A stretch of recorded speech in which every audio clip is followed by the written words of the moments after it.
tema do programa de hoje é a influência dos espíritos em nossas vidas. Mas você pode pensar, eu não acredito em espíritos, eles não existem. Ou, quando for a hora, eu penso nisso. O que muita gente não sabe é que os espíritos desencarnados, ou seja, aqueles que não habitam um corpo físico no momento, também podem estar entre nós e nos influenciar.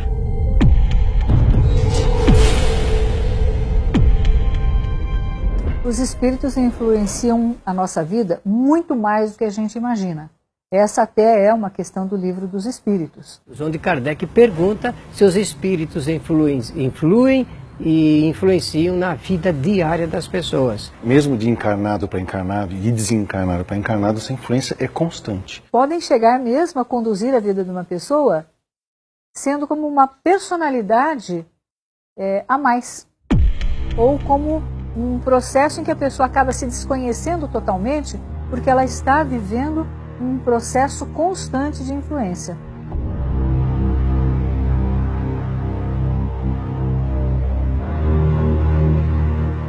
Esta interação existe porque existe uma afinidade entre nós e eles.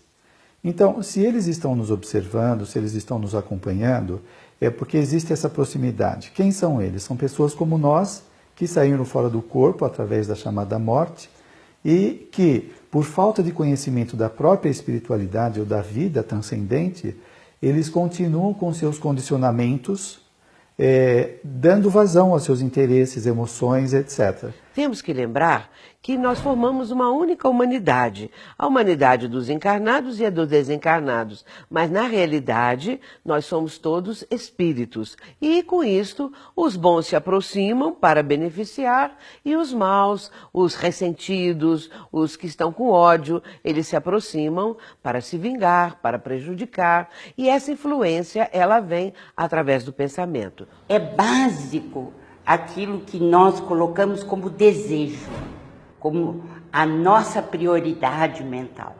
Então, isso faz com que se aproximem de nós espíritos simpáticos. Existe até um termo que a gente ouve nas obras espíritas que fala a respeito do... Nós estamos nos acotovelando com os espíritos. Isso é verdade. Os espíritos funcionam como onda de rádio. Eu sintonizo, eles entram na nossa faixa mental e a partir daí trava-se um processo de sintonia. Essa sintonia dá espaço para que um possa interferir no psiquismo do outro. É assim que alguém me sugere uma ideia e eu sou mobilizado por aquela ideia a fazer aquilo ou deixar de fazer aquilo, a ter um determinado tipo de ideação ou não. Esse processo ele se dá sempre a nível de sintonia mental. Os espíritos conhecem os nossos pensamentos e é principalmente através das imagens que nós colocamos em circulação. Nem tanto por ouvir, porque eles não necessitam disso. Eles são capazes de conectar conosco através dos pensamentos. Agora, como eles nos influenciam é sempre através do sentimento. A ponte que ele tem conosco para acessar os nossos sentimentos é que é através do pensamento, através da sintonia, da sua vibração mental, que é a maneira pela qual eu expresso o que eu sinto. Pensamentos bons nos ligam aos espíritos bons e pensamentos maus nos ligam aos espíritos maus. Por isso que muitas vezes as pessoas mudam de ideia de uma hora para outra em situações onde você fala, mas por que ela pensava assim, agora pensa de outra maneira? Ou como a gente pode dizer, por que alguém teve uma inspiração, um artista, um cantor e outro não teve? Ou então por que de repente uma ideia nasce em vários lugares ao mesmo tempo, em momentos diferentes no mundo, vamos dizer assim? Por que será que é isso? A cada pensamento há uma conexão. A rede é formada assim, é uma rede universal. E isso vale tanto para os espíritos desencarnados quanto também para os espíritos encarnados. Também nos ligamos às pessoas através dos nossos pensamentos. Então essa rede fica estabelecida e essa convivência é recíproca. Tanto nós recebemos a influência dos espíritos, quanto também influenciamos os espíritos. Realmente é uma rede. Nós vivemos uma net de pensamentos e de sentimentos, aonde a influência dos espíritos é apenas uma delas. No entanto, para nós é a mais importante na vida de relacionamentos. Todo o processo é psíquico e de onda, é de mente a mente. O espírito não entra no corpo, como muitos tentam admitir essa hipótese. Há um processo de vínculo que é totalmente subjetivo, totalmente imaterial. Um espírito pode estar próximo ou mais distante e sintonizado, ele pode interferir no psiquismo de alguém. Ele não precisa, portanto, nem estar do lado e tampouco entrar. Essa ideia de entrar é uma ideia muito tacanha, primitiva, porque ela não existe. É como a luz no vitral, ela ultrapassa o vitral. Há um processo de interpenetração. Os espíritos, mesmo nos transes consagrados, eles não entram no corpo. Eles muitas vezes se justapõem e se valem do processo da sintonia para mobilizar os equipamentos cerebrais para poder fazer um transe de natureza mediúnica ostensivo. Mas a influência sutil se dá à distância, mais próximo, mais distante. E assim eles dão uns inputs, dão umas motivações, dão umas ideias. E às vezes você cede ou não. As escolhas são nossas. E é muito importante saber disso. Eles apenas conectam conosco num processo de sintonia. Então, os pensamentos de ódio geram outros pensamentos de ódio, assim como os do amor atraem espíritos que já estão nessa faixa amorosa. Por quê? Porque o nosso pensamento, ele tem uma característica básica, fundamental. Ele induz, ele tem o que nós chamamos de indução mental. Nós podemos induzir no outro o que nós pensamos. Então, o primeiro impulso é nosso. As escolhas são nossas. E nós produzimos esses pensamentos e induzimos o outro.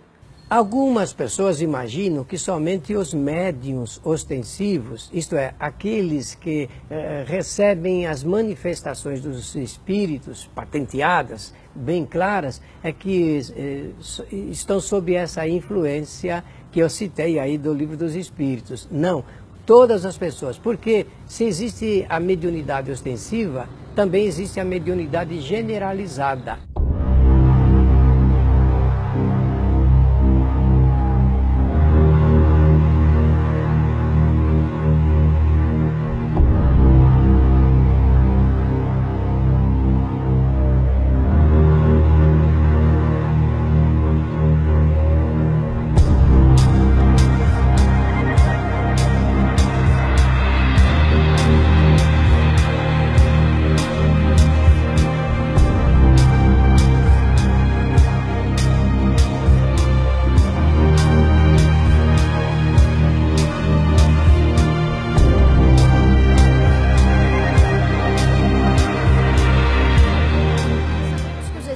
Podem nos influenciar através da sintonia mental.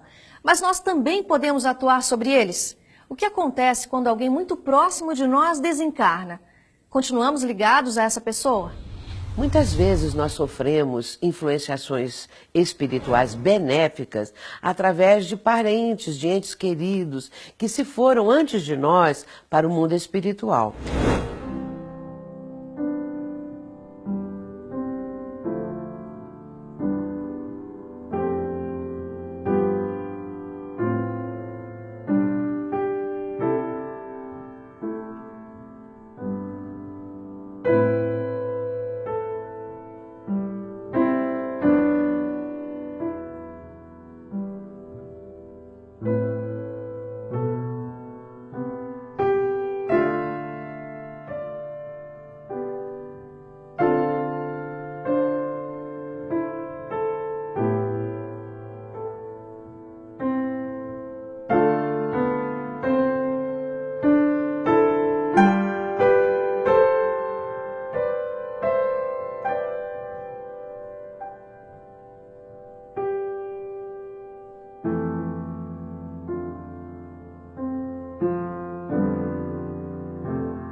essas pessoas que foram antes de nós e que nos amavam, que nos ajudavam, que simpatizavam conosco, elas continuam da mesma maneira, querendo o bem, querendo o nosso progresso espiritual, portanto se aproximam de nós.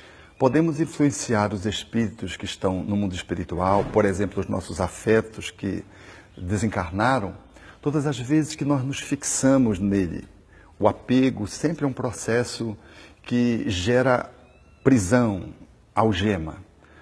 Em nome do amor, muitas vezes, que se manifesta mais como um apego do que propriamente como um amor que liberta, às vezes não deixamos um filho seguir adiante. E sentindo a ausência da perda daquele que se ausenta da nossa convivência física, nós apelamos, evocamos e fixamos aquela sustentação de evocação, segurando muitas vezes um ente querido que às vezes não tem títulos evolutivos, não tem evolução para se desprender de nós. Muitos, o Espiritismo é claro nisso, nem perceberam ainda que estão desencarnados.